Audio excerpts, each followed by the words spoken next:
புதுச்சேரி மக்களுக்கு ஒன்னே ஒண்ணுதான் சொல்லணும். இந்த திமுகவை நம்பாதீங்க. அவங்களுக்கு உங்களை நம்ப வச்சு ஏமாத்துறது தான் அவங்க வேலையே.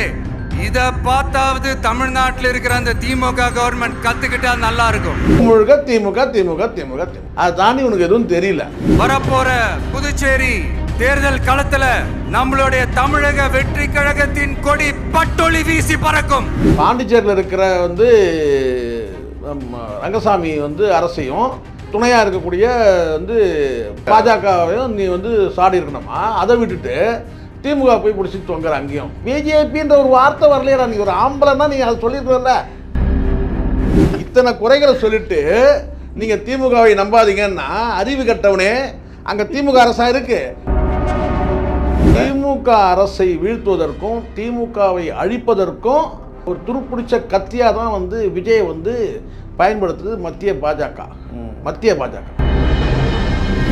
இவ்வளோ நேரம் போய் அவ்வளோ ஜனங்க அவ்வளோ நேரம் காத்துருக்கிறாங்க. ஒரு அரை மணி நேரம் பேச முடியல உன்னால். இது எவ்வளோ விஷயம் பேசலாம். பதட்டப்படாமல் மெதுவாக பேசுகிறா. ஏன்னா அப்படியே கர்ஜிக்கிறோம் அப்படியே. சினிமாவில் கிளைமேக்ஸில் பண்ணக்கூடிய விஷயம் இதெல்லாம்.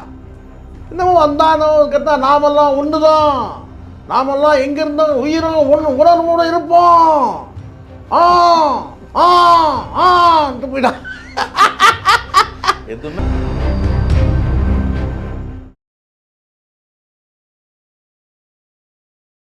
நியூஸ்மேட் நேயர்களுக்கு வணக்கம். இன்றைய நேர்காணலில் நம்மோடு இணைந்திருக்கிறார் மூத்த ஊடகர் திரு சேகர் அவர்கள். சார் வணக்கம். சார் வணக்கம் சார். உங்கள் விஜய் உங்ககிட்ட வந்தாரா சார்? புதுச்சேரி எதுக்கு தான் இவங்கெல்லாம் மீட்டிங்னு போடுறாங்க, பொதுக்கூட்டம்னு போடுறாங்க. மிஞ்சி ஒரு 10 நிமிஷம் மேலே கூட பேச மாட்டேன்றாரு. என்னென்ன பேச ஒரு 9 நிமிஷம் பேசிட்டார் சார். தாக்கு பிடிச்சார். பரவாயில்ல, தாக்கு பிடிக்கிற அளவுக்கு இதை எழுதி வச்சுட்டு அப்படி இப்படி படிச்சு கிடிச்சு திக்கி திணறாமல் சாரி சொல்லாமல் இது எப்பயுமே வழக்கமாக சொல்லக்கூடிய அந்த சாரின்னு ஒன்று இருக்குல்ல, அந்த சாரி சொல்லாமல் முடிச்சார். அதுவே பாராட்டல. 9 நிமிஷம் பேசியிருந்தாலும் கூட சாரின்ற ஒரு வார்த்தை வரல. அதனால் அந்த வகையில் தப்பிச்சண்டா அப்படின்ற மாதிரி அவருக்கே இப்போ நான் கேட்டால் யாருக்கு விஜய்க்கே எப்படி இருக்குன்னா தப்பிச்சண்டா எந்த தப்பு இல்லாமல் பேசிட்டல. இப்போ நேரம் அங்கே என்ன பேசிட்டு இருப்பாருன்னு கேட்டால் கேரவனுக்குள்ளே எதுவும் மிஸ்டேக்கெல்லாம் பேசிட்டல.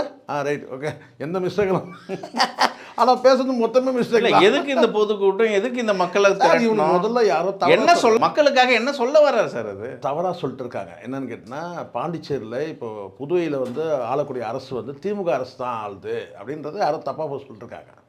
பேச்சில் அப்படி தான் இருக்குது. நீ மத்திய அரசு இதை கொடுக்கல அதை கொடுக்கலன்னு சொல்லிவிட்டு அதுக்கப்புறம் நீங்கள் திமுகவை எதிர்த்து ஒரு வார்த்தை பிரயோகம் பேசுகிற திமுகவை பற்றி நீங்கள் பேசக்கூடியது என்ன? முழுக்க அங்கே திமுக அரசு அங்கே எதுவும் இல்லை சார், ரூலிங்கில் கிடையாது. சரிங்களா? நீ அங்கே பேசும்போது கேட்டினா மத்திய அரசு தான் நிதி வழங்கலைன்றத சொல்கிற. மத்திய அரசு ஆள்றது யார் சார்? டிஎம்கே ஆளுது. மத்திய அரசு யார்கிட்ட? பிஜேபின்ற ஒரு வார்த்தை வரலையா? நீ ஒரு ஆம்பளைன்னா நீங்கள் அதை சொல்லியிருக்கல. புதுச்சேரி கவர்மெண்ட்டை பார்த்து தமிழ்நாடு அரசாங்கம் திமுக அரசாங்கம் கற்றுக்கணும் எப்படின்னு சொல்லி. சரி அதுவும் சொல்லிட்டேன். இது அங்கே இருக்கிற புதுச்சேரி அரசையும் நீ அதாவது புதுவை அரசையும் நீ என்ன செய்கிறன்னா பாராட்டு தெரிவிக்கிற மாதிரி தான் நீ பேசுகிற. ஆரம்பத்தில் இதை பார்த்து திமுக அரசு கற்றுக்கணும், போகணும், வரணுன்ற ஏதோ ரைட் அதெல்லாம் விடுங்க. சரிங்களா? ஆனால் அவங்க இங்கே பார்த்தீங்கன்னா ஒரு விஷயம் நல்லா புரிஞ்சுக்கணும். இங்கே மாநாட்டுக்கு, மதுரை மாநாட்டுக்கு பாதுகாப்பு கொடுத்தது யார் கொடுத்தது உனக்கு? இப்போ அங்கே பார்த்தீங்கன்னா உனக்கு ரோட் ஷோக்காக உனக்கு அனுமதி கொடுத்துருக்குறாங்க. இந்த மாநாட்டிலேயே ஒரு பெண் போலீஸ் அதிகாரி காரி துப்புறத நம்ம பார்க்குறோம், வார்னிங் கொடுக்குறத பார்க்குறோம். இதெல்லாம் அவனுக்கு எங்கே தெரியும்? இனிமேல் தான் பார்ப்பான், வீடியோ பார்த்து தெரிஞ்சுப்பான். அப்போது இந்த இடத்துல கேட்டால் மாநாட்டு இப்போது நீங்கள் நடந்துக்கிட்டு ஒரு பொதுக்கூட்டம் நடத்துறது கொடுத்துருக்குறாங்க, அவ்வளோதான். ரோட் ஷோக்கு உனக்கு அனுமதி கொடுக்கல. ஸ்டேஜ் போகிறதுக்கு பதில் நீ வேனில் ஏறி நின்றுட்டுருக்குற. இங்கே அப்படி கிடையாது. உனக்கு ஸ்டேஜ் போகிறதுக்கு அனுமதி கொடுத்தாங்க. மதுரை மாநாட்டில் உனக்கு முழு பாதுகாப்பு கொடுத்தாங்க. நீ பார்த்தீங்கன்னா அந்த ஃப்ரீடமை நீ தப்பாக நீ யூஸ் பண்ணுற. நீ அவ்வளோதான். உன்னுடைய தொண்டர்கள் பார்த்தீங்கன்னா தவறாக பயன்படுத்திட்டாங்க. அங்கே பார்த்தீங்கன்னா அந்த விஷயத்தில் சரியான முறையில் பார்த்தீங்கன்னா 5000 பேர் தான் அலோடுனாங்க. இப்போ நான் கேட்குறேன் பார்த்தீங்கன்னா கிட்டத்தட்ட 27,000 பேர் வந்தாங்க, 30,000 பேர் வந்தாங்கன்னு மாநாட்டுக்கு, மதுரை மாநாட்டுக்கு. அங்கேயும் இதே மாதிரி கொடுத்துருந்தா என்ன சொல்லியிருப்பேன்? அங்கேயும் ஒரு 10,000 பேர் தான் டோக்கன் கொடுத்துருந்தா என்ன பண்ணியிருப்பேன்? நியாயமாக பார்த்தீங்கன்னா தமிழ்நாட்டில் தான் உனக்கு ஃப்ரீடம் கொடுத்துது. அந்த ஃப்ரீடமை நீ தப்பாக புரிஞ்சுக்கிட்ட, தப்பாக எடுத்துக்கிட்டானுங்க உன் தொண்டனுங்க எல்லாம் சேர்ந்து. அதை முதல்ல சொல்லணும். முதல்ல தமிழ்நாட்டில் தான் உனக்கு வந்து பார்த்தீங்கன்னா மதுரை மாநாட்டில் உனக்கு எவ்வளோ பேர் வந்தாலும் நீங்கள் வந்து சொல்கிறாங்க பார்த்தீங்க 500 ஏக்கரில் அனுமதி கொடுத்தாங்க. இப்போ நான் கேட்குறேன், இந்த பொதுக்கூட்டத்துக்கு எத்தனை ஏக்கர் இடம் கொடுத்தாங்க சொல்லுங்கள்? தமிழ்நாடு அரசு தான் உனக்கு ஃப்ரீடம் கொடுத்தது. நியாயமாக தமிழ்நாடு அரசு தான் நீ நன்றி சொல்லணுமே. நீ தற்கொலைத்தனமாக நீ பேசுறதுல இப்படி தான் பேசுவேன். நீ வேறு என்ன பேச முடியும் சாவன்? இல்லை, அவரோட விஜயோட பார்வை திமுக தான் முழுக்க திமுக திமுக திமுக திமுக. அதை தாண்டி உனக்கு எதுவும் தெரியல. விமர்சனம் பாண்டிச்சேரியில் போய் நீ பேசுறது என்ன பேசிடணும்? பாண்டிச்சேரியில் இருக்கிற வந்து ரங்கசாமி வந்து அரசையும் துணையாக இருக்கக்கூடிய வந்து பாஜகவையும் நீ வந்து சாடி இருக்கணுமா? அதை விட்டுட்டு திமுக போய் பிடிச்சிட்டு தொங்குற அங்கேயும். ஏற்கனவே குற்றச்சாட்டு லிஸ்ட் போடுறாரு. அதுதான் சொல்றேன். ரேஷன் கடைகள் இல்லை, ரயில் திட்டம் இல்லை, காரைக்கால் இப்போதான் சார் இதெல்லாம் இவனுக்கே தெரியுது. இப்போதான் இவனுக்கு தண்ணி வரல, மாநில அந்தஸ்து கொடுக்கல, 5 மில்லு மூடி வச்சிருக்காங்க, புது அமைச்சர் நியமிச்சிருக்காங்க சிறுபான்மையினத்தை சேர்ந்தவர்கள், அவருக்கு பொறுப்பு தரல. இதெல்லாம் நிறைய, அதாவது அங்கே சொல்றாரு இதெல்லாம் குற்றச்சாட்டு. திமுகவை நம்பாதீங்க. அதுதான் அங்கதான் பாயிண்ட். இத்தனை குறைகளை சொல்லிட்டு நீங்கள் திமுகவை நம்பாதீங்கன்னா அறிவு கட்டவனே. அங்கே திமுக அரசா இருக்கு. அப்போ இங்கே புரியுதுங்களா? அங்கே டெக்ஸ்ட் மிஸ்ஸிங் கவுனிங்க. ஸ்கிப் ஆயிடுச்சு. அந்த இடத்த சொல்லிட்டு வந்து கடைசியில் வந்து திமுக அரசு நம்பாதீங்கன்னு பாருங்க. இது ஏன்டா நீ சொன்னது அத்தனை குறைகளை வந்து புதுச்சேரிக்கு ஒரு 5-6 ஐட்டம் நினைக்கிறேன். ஏதோ ஒரு 5-6 ஐட்டம் சொன்னார். கிட்டத்தட்ட ஒரு 11, சரி கிட்டத்தட்ட ஒரு 10 ஐட்டம் வச்சுக்கோங்க. ஒரு 10 ஐட்டத்தை நீ அடிக்கிட்டு இந்த குறைகள்லாம் இருக்குது திமுக அரசு நம்பாதீங்கன்ற. டேய் அறிவு கட்டவனே, அறிவு கட்டம் தானே சார் இது. திமுக அரசு எதுக்கு நீங்கள் அங்கே வந்து சொல்லணும்? முக்கியமான விஷயம், காரைக்கால் மீனவர்கள் வந்து இலங்கை அரசில் பிடிபடுறாங்க. அதுக்கும் திமுக அரசு வேணுமா? அதுக்காவது பாஜக கண்டனம் தெரியும். அதுக்காவது நீ பாஜக வந்து மத்திய அரசு வந்து பார்த்தீங்கன்னா நீ கண்டனம் தெரிவிக்கணும்ல. நீ மத்திய அரசுக்கு நீங்கள் வந்து பார்த்தீங்கன்னா நிதி ஒதுக்கலை, பாரபட்சமாக நடந்துக்கிற, இதெல்லாம் சொல்லும் போது அப்போ மத்திய பாஜக அரசை வந்து சாட்டுறதுக்கு பயப்படுறேன். ஏன்னா நாளைக்கே இடி ரைடு வந்துடும். இது ஆப்படிச்சிடுவாங்க. இதில் நீ ஜெயலலிதா மாதிரிங்கிற. எந்த சூழ்நிலை நீ ஜெயலலிதா ஆக முடியாது. இது ஒரு காலம் நீ வந்து ஜெயலலிதா அந்த அந்த கொண்டையில் இருக்கிற ஒரு ஒத்த மயிர் இருக்குல்ல, அது கூட நீ இணையாக மாட்டேன். இதே இந்த இடத்துல யாராக இருந்தாலும் குறைஞ்சபட்சம் எனக்கு எத்தனா மத்திய பாஜக அரசை வந்து நீ வந்து பார்த்தீங்கன்னா இந்த இடத்துல நீ வந்து குற்றம் சாட்டணும்ல. குற்றம் சாட்ட பயப்படுற. அப்புறம் ஜெயலலிதாவோட கொண்டையில் இருக்கிற ஒரே ஒத்த மயிருக்கு நீ வந்து இணையாக மாட்டேன். இதான் உண்மை. இதான் உண்மை. எதை நானும் கூர்ந்து கிடையாது. நல்லா கவனிங்க. நீ பேசிகிட்டே வரும்போது அங்கே ஸ்கிப் ஆகுது. இது ஏன்னா பதட்டப்படாமல் மெதுவாக பேசுகிறா. ஏன்னா அப்படியே கர்ஜிக்கிறோம். ஓன்ற அப்படியே ரொம்ப கோபத்தில் அப்படியே ஓன்ற. இதெல்லாம் சினிமாவில் பேசணும். இது சினிமாவில் கிளைமேக்ஸில் பண்ணக்கூடிய விஷயம் இதெல்லாம். அப்படியே கர்ஜிக்கிற அப்படியே ஓ ஓ ஓ. ஒரு படத்தில் இவர் வடிவேல் பொண்ணார் பாருங்க, சிறையில் போட்ட உடனே ஆ ஆ ஆ அந்த மாதிரின்ற. நீ அங்கே வந்து பார்த்தீங்கன்னா 2 வரி விட்டு போச்சு சாருங்க.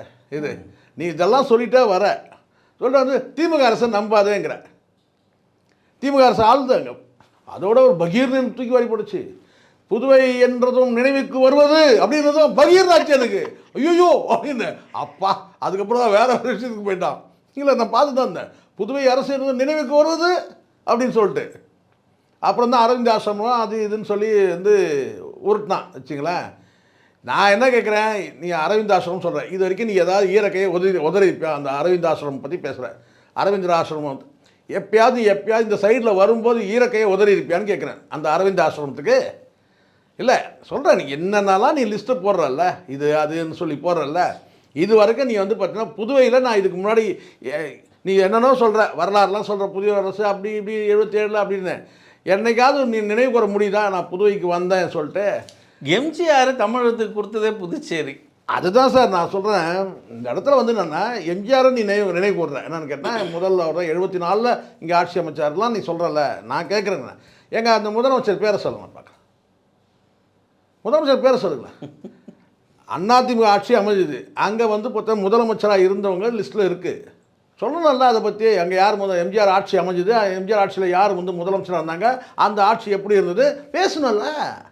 ஏன்னா முக்கியமான விஷயம் இங்கே விஜய் வந்து பாஜக சாயல்லே இருக்காரோ, சனாதன பொருவிலே இருக்காரோ? இல்லை சார், என்ன தமிழக மக்கள் என்னைக்கும் வந்து புதுச்சேரி மக்களை ஒதுக்கி வச்சு பார்க்கறது இல்லை. திமுக அரசை வீழ்த்துவதற்கும் திமுகவை அழிப்பதற்கும் ஒரு என்ன சொல்கிறது பார்த்தீங்கன்னா ஒரு ஒரு துருப்பிடிச்ச கத்தியாக தான் வந்து விஜயை வந்து பயன்படுத்துது மத்திய பாஜக. இதை தாண்டி வேறு எதுவுமே இல்லை. இப்போ நான்லாம் வந்து ஆரம்பத்தில் வந்து விஜய் அரசியல் வரட்டும்ன்ற அந்த எண்ணம் இருந்தது. ஏன் எங்களுக்கு அந்த எண்ணம் அரசு கேட்டால் இவன் யாருடைய முகமாக வரான்றது தான் முக்கியம் சார். எம்ஜிஆர் அரசியல் கட்சினா ஒரு திராவிட முகத்தோடு வந்தார் சார் எம்ஜிஆர், கலைஞர். ஏன் ஜெயலலிதா வந்து நீங்கள் என்ன சாதிவனா அவங்க இருந்துக்கிட்டோம், ஆனாலும் வந்து பார்த்தீங்கன்னா ஒருபோதும் வந்து அவங்க சமரசம் பண்ணிக்கவே இல்லை. அங்கே முழுக்க வந்து பார்த்தீங்கன்னா வந்து திமுகவுக்கு ஒரு மாற்று அரசு அண்ணா திமுகன்ற ஒரு கட்சி வந்து எம்ஜிஆர் எப்படி இருந்தாரோ அந்த நிலை ஒரு ஸ்டெப்பு மேலே வந்து வளர்த்து காமிச்சாங்க. லட்சக்கணக்கான தொண்டர்களை கோடிக்கணக்கில் வந்து உயர்த்தினாங்க.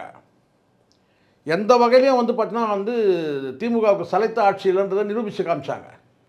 அவங்க பண்ண ஒரே இது கரசவைக்கு வந்து செங்கல் அனுப்புனாங்க பாருங்கள், அது ஒன்று தானே தவிர அது தாண்டி அதை சொல்லி தானே ஆகணும்.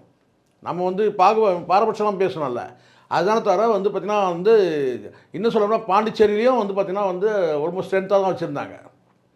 அப்புறம் காலப்போக்கில் அது வந்து பார்த்திங்கன்னா அங்கே வந்து இயற்கையாகவே வந்து தேசிய கட்சிகளுடைய அந்த ஆதிக்கம் இருக்கிறதுனால மெல்ல அது திராவிட கட்சிகள் வந்து அங்கே கரைஞ்சிருச்சு தான் உண்மை.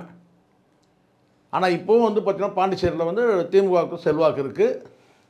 இப்போ இவங்க நோக்கம் என்னன்னு கேட்டிங்கன்னா அங்கே இனிமேல் திமுகவை நம்பாதீங்க, நாங்கள் தான் இனிமேல், அதுதான் அர்த்தம். அவன் சொல்கிறது என்னன்னு கேட்டால் டிஎம்கே வெர்சஸ் டிவிகே. அங்கேயும் போய் அங்கே யார் ஆட்சி இருக்கா அடுத்தது நாங்கள் வந்து பார்த்தீங்கன்னா எங்களுடைய ஆட்சி தான், நீங்கள் வந்து பார்த்தீங்கன்னா அடுத்த தேர்தலில் வரக்கூடிய தேர்தலில் எங்களுக்கு நீங்கள் வாக்களிங்க அப்படி சொல்லுவியா?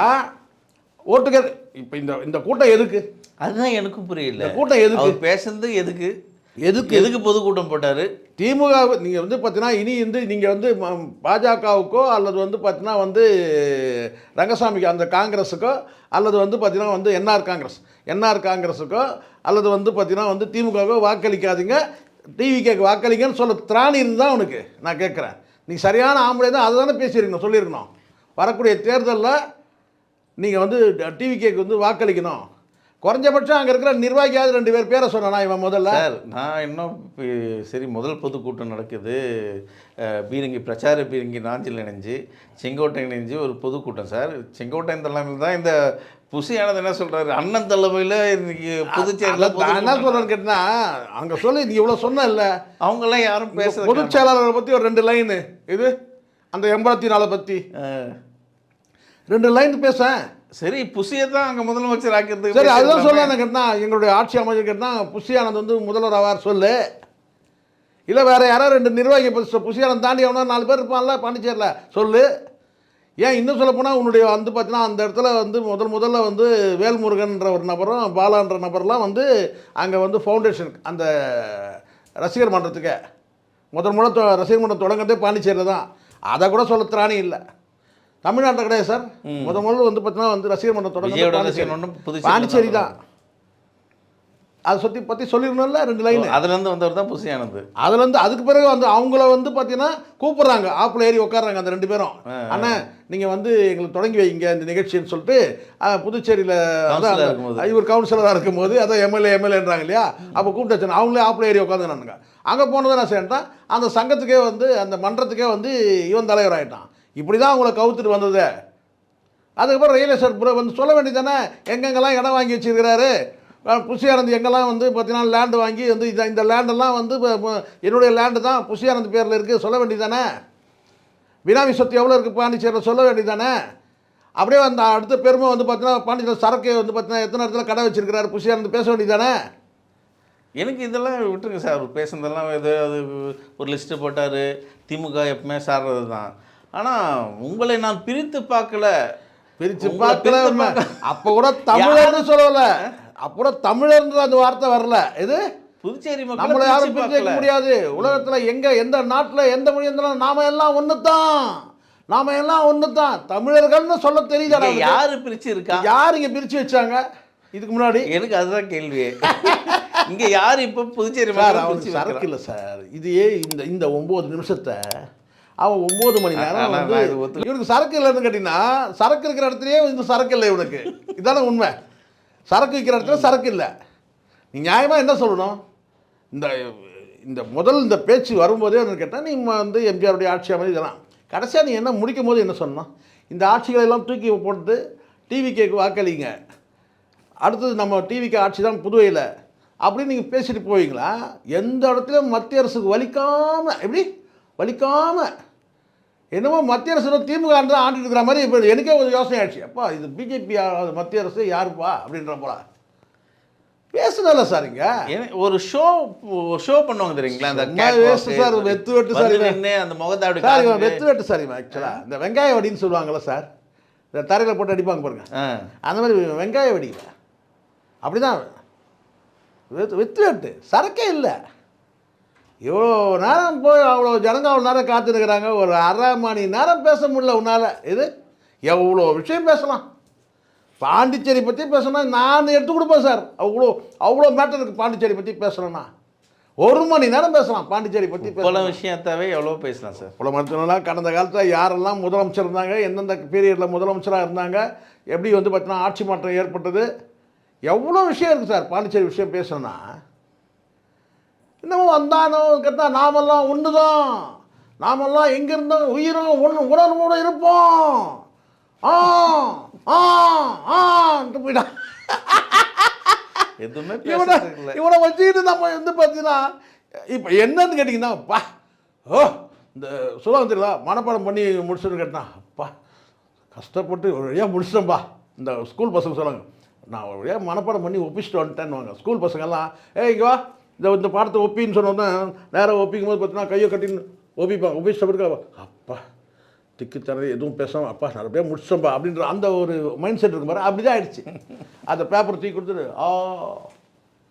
ஒன்றும் சரக்கு இல்லை சார், ஒரு திட்டமே இல்லை. இன்னும் ரேஷன் பொருள் இல்லையா, அது இல்லையா, இதெல்லாம் எவ்வளோ இருக்குது சார் பேசுறதுக்கு. இவர் வந்து மாநில அந்தஸ்து கொடுக்கணும்னா யார் கொடுக்கணும்? திமுக அரசா கொடுக்கணும்? பைத்தியக்காரன். அதுக்கு நீ என்ன ஸ்டெப் எடுப்ப சொல்லு. நீ அதை என்ன செய்ய போகிற? மாநில அந்தஸ்து அதுக்கான என்ன ஸ்டெப்பு நீ எடுக்க போகிற? இவர் பாண்டிச்சேரி முதலமைச்சர் ஆன உடனே மாநில அந்தஸ்து வாங்கிடுவார் இவர். ஏன்னா அறிவு இருக்கா பாருங்க. அவனுக்கு பிரச்சனையே அது கிடையாது சார். சார்லஸ் வந்து பார்த்தீங்கன்னா வந்து புதுவை வெற்றி கழகம் ஒரு கட்சி தொடங்க போகிறான்.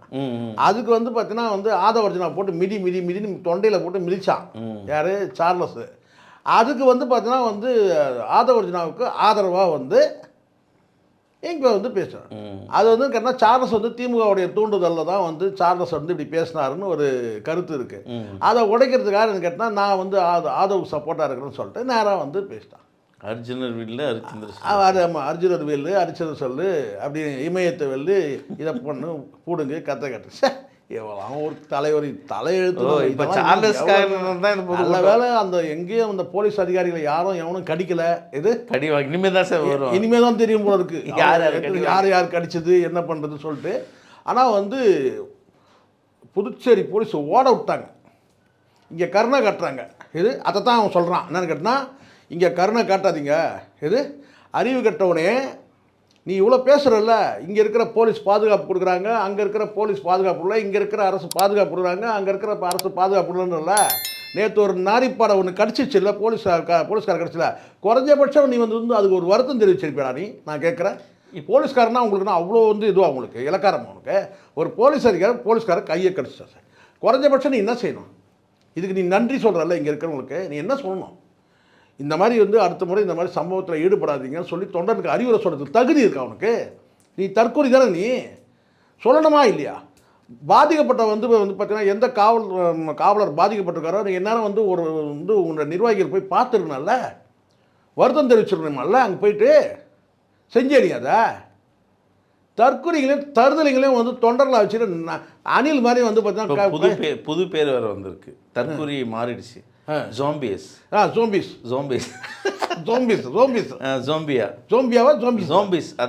பேர் வந்து ஜோம்பியஸ் அப்படி ஆயிடுச்சு. அப்படிதான் இன்னும் என்னென்ன வருமோ தெரியல. ஜோம்பியான்னு ஒரு பேய் படம் இருக்கு, அது போறவங்க எல்லாம் கடிச்சு வைப்பாங்கல்ல, இப்போ அரசாங்கத்தில் அதான் சார் இந்த இதில் மாதிரி வருவாங்களா சார் திக்கு அதான் பிடிச்ச சார் வருவாங்களா சார் அரசாங்கத்தில் இன்னொன்று இந்த ரேபிஸ்க்கு மருந்து கண்டுபிடிச்சாங்க இல்லையா அது மாதிரி இப்போ ஜோம்பியாஸ் கடிகளுக்கெல்லாம் புதிய மருந்து யாருக்குறைய இந்த மிருதன் படத்தில் இவர் நடிப்பார், ஜெயம் ரவி நடிப்பார் மிருதன் படத்தில். அதே தானே அந்த ஒரு மாதிரி திக்கு பிடிச்ச மாதிரி வருவானுங்களே அதானே நமக்கே அந்த மாதிரி இவங்களும் பார்த்து இல்லை அப்படிதான் சார் கடிச்சிட்டானுங்கன்னா அதே மாதிரி மாறிடுவானுங்க அப்படி தானே. அப்போ ரொம்ப எச்சரிக்கையாக இருக்கணும். இப்போ இவங்ககிட்ட உஷாராக இருக்கணும். நம்ம எவனா ஓடி வந்து கடிச்சிட போகிறான் அப்படின்னு இல்லை. இந்த மாதிரி வந்து இவ்வளோ மோசமாக இருப்பானா சார் ரசிகர்களுக்கும் சுத்தமா இல்லை சார். ஏதாவது அரசியல படுத்த தெரியல, இவனுக்கும் பேச தெரியல, என்னத்த பண்றது. சோமிஸோட தலைவர் போல இருக்கிறான். அப்படிதான் இருக்கு. இப்போ ஒரு புதிய திருப்பமாக என்னன்னா இந்த விஜய் ஆதரித்து ஒரு 2 தொலைக்காட்சி பயணிச்சிருந்தது இல்லையா, இப்போ விஜயை விட்டுட்டு ஆதவர்ஜனை தூக்கிட்டாங்க சார். இல்லை சார், இப்போது நீங்கள் ஒரு விஷயம் நல்லா சொல்லுங்கள். நாம் இதை சொன்னால் இவங்க ஏதோ நம்ம வந்து இட்டுக்கட்டி சொல்கிற மாதிரி நினச்சிடக்கூடாது. உண்மையாக பார்த்தீங்கன்னா ஒரு 4 மீடியாவுக்கு வெயிட்டாக கவனிச்சிட்டு இருக்கானுங்க. ஒரு 4 மீடியாவுக்கு நல்லா வெயிட்டாக கவனிச்சிட்டு இருக்கானுங்க. அவனுங்க போடுற அந்த டைட்டில்லாம் இருந்து பார்த்தீங்களா, கார் சீறி பாய்ந்தது, இது சீறி பாய்ந்தது, இது இப்படி போயிட்டாரு, அது போயிட்டாரு, வெறும் பில்டப் தான். இதே 2 நாளைக்கு முன்னாடி கல்யாணத்துக்கு போகும்போது பார்த்தீங்கன்னா ஒரு கார் சீறி பாயலாம் எதுவும் இல்லை. 2 நாள் முன்னாடி ஒரு கல்யாணத்துக்கு போயிருந்தான்.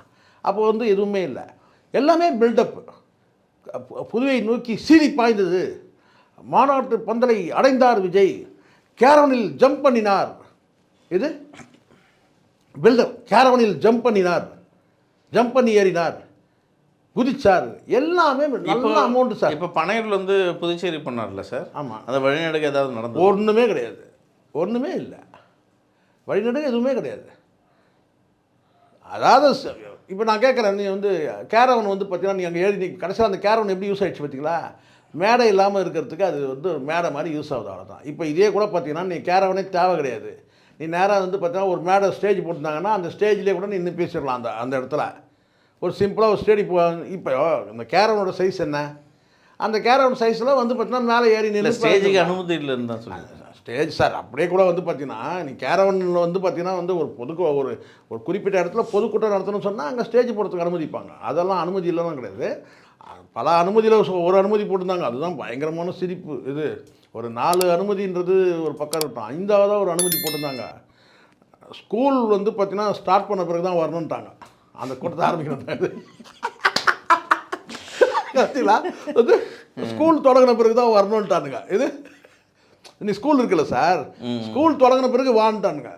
அப்போ என்ன அர்த்தம், புதுச்சேரி உள்ள என்ட்ரி ஆகும் போதே ஸ்கூல் தொடங்கின பிறகு தான். இதை விட ஒரு மறுநாடி யாரும் தர முடியாது சார். இது புதுவை போலீஸை பாராட்டு சார். இந்த கரூர் இதுக்கு தமிழ்நாட்டில் இப்படி ஒரு கண்டிஷன் போடல சார்.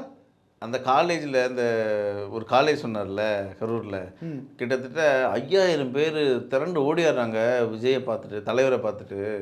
அப்புறம் பார்த்தா தான் அந்த காலேஜில் மொத்த ஸ்ட்ரென்த்தே வந்து 3200 தானா. இவர் சொன்னார் அதில் 50,000 பேர் திரண்டு வராங்க, 5000 பேர் ஓடிடுறாங்க.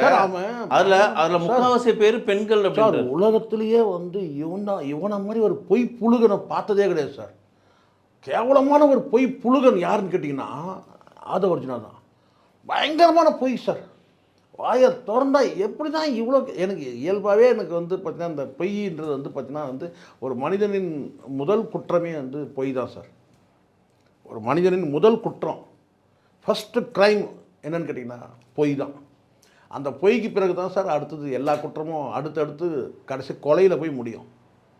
முதல் பொய், 2வது திருட்டு, அதுக்கப்புறம் தான் வந்து கொள்ளை, அதுக்கு பிறகு வந்து பார்த்தீங்கன்னா வந்து கொலை கற்பழிப்பு இதெல்லாம். அப்புறம் ஃபஸ்ட்டு க்ரைமே வந்து பார்த்தீங்கன்னா ஒரு மனுஷன்கிட்ட வந்து பிறக்கிறது வந்து பார்த்தீங்கன்னா வந்து பிறந்த மனிதன்கிட்ட வந்து முதல் அவன் செய்யக்கூடியதுன்னு கேட்டிங்கன்னா பொய் தான். வந்து இவர் கேவலமான ஒரு பொய்யிலேயே கேவலமான பொய் தான் இருக்குது. ஒரு 50% வந்து இட்டு கட்டி ஒரு 100% ஆக்குறது ஒன்று இருக்குது. 0% வந்து பார்த்தீங்கன்னா இவன் வந்து அப்படியே அப்படி நடக்கவே இல்லையா சார். நீங்கள் சொல்கிறீங்களா 3000 பேர் காலேஜில் சொல்லிட்டு, அப்படி நடக்கவே இல்லையா. 5000 பேர் திரண்டு வந்தாங்கன்றான் சார். அப்பட்டமாக ஒரு பொய்யை சொல்கிறான். ஸோ எனக்கு தெரிஞ்சு வந்து இவனுங்க 2 பேரும் இந்த மாதிரியான திமுக அரசுக்கான ஒரு எதிரான ஒரு மனநிலையில் மக்களை கொண்டு போகணும்னு இவங்க நினைக்கிறது வந்து பார்த்தீங்கன்னா இவங்க பேக் ஃபயர் ஆகிடும். நீங்கள் வேணால் பாருங்கள், நெருக்கத்தில் ஒரு 4 நாள் 5 நாட்கள் வந்து இருக்கும்போது ஒரு நாளில் வாக்குப்பதிவு அப்படியே தலைகீழ மாறின கதைலாம் இருக்குது சார். அதெல்லாம் இவங்களுக்கு எங்கே தெரியும் போது இவனுக்கு அதெல்லாம் தெரியாது. ஏன் ஒரு 4 நாளில் மக்களுடைய மனநிலையும் மாறிடும் பாருங்கள். இவனுக்கு எதிராக ஏதோ ஒன்று வந்து இவங்க வந்து பிளான் பண்ணுறானுங்க.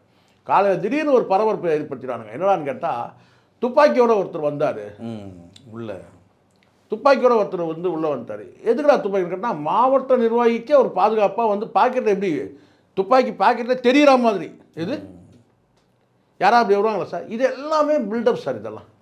இதெல்லாம் கேட்டால் மீடியா ஹைப்.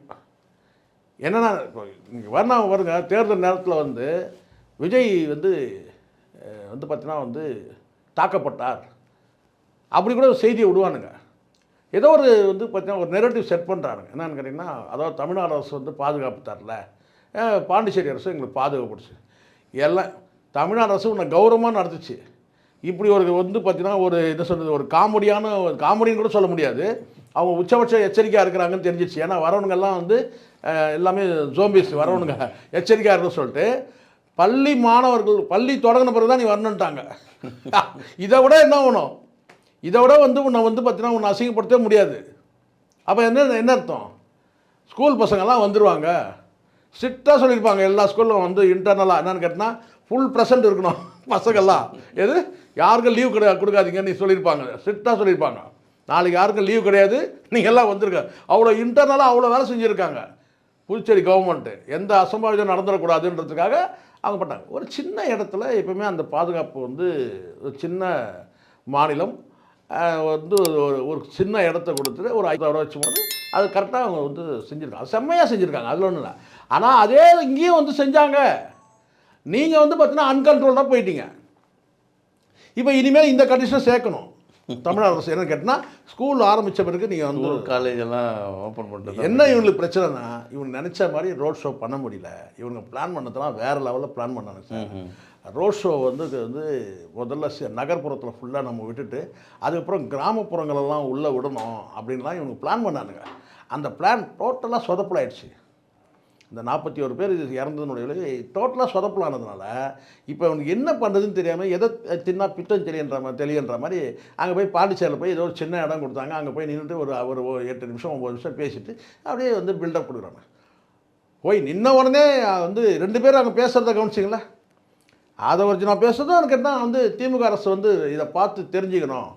தமிழ்நாடு வந்து காவல்துறை இப்படி தாண்டா வந்து கரூர்னு சொன்னீங்க, முடிச்சுட்டு வரும்போது தமிழ்நாடு அரசுக்கு காவல்துறைக்கு வந்து நாங்கள் நன்றி தெரிவிக்கிறோம் சொன்னீங்களா இல்லையா? அதே தான் இப்போ சொல்கிறீங்க. இப்போ அந்த கூட்டம் இனிமேல் தான் கலைஞ்சி போகும்போது எவன் வந்து பார்த்தீங்கன்னா வந்து லட்டியில் அடி வாங்குறான் இனிமேல் தானே தெரியும். அப்புறம் சொல்லுவீங்க என்னென்னு கேட்டால் தமிழ்நாடு அரசும் இருக்குது. அப்போ நான் கேட்குறேன், தமிழ்நாடு அங்கே பிஜேபி அரசு வந்து பார்த்தீங்கன்னா என்ஆர் காங்கிரஸ் இருக்குது, அங்கே வந்து பார்த்தீங்கன்னா வந்து திமுக அரசு தான் சரியில்லை, அங்கே காவல்துறை சரியாக இருக்குது, அரசு நல்லா தானே இருக்குது, செயல்படுது. இப்போ நீங்கள் தேவையில்லாமல் இப்போ இந்த கூட்டம் எதுக்கு போட்டானே தெரியல. அப்படி தானே இருக்குது. எதுக்குடா இந்த கூட்டம் போட்டேன்? எதுக்கு போட்டாங்க? எதுக்கு தான் போட்டேன்? நன்றி சார். நன்றி சார்.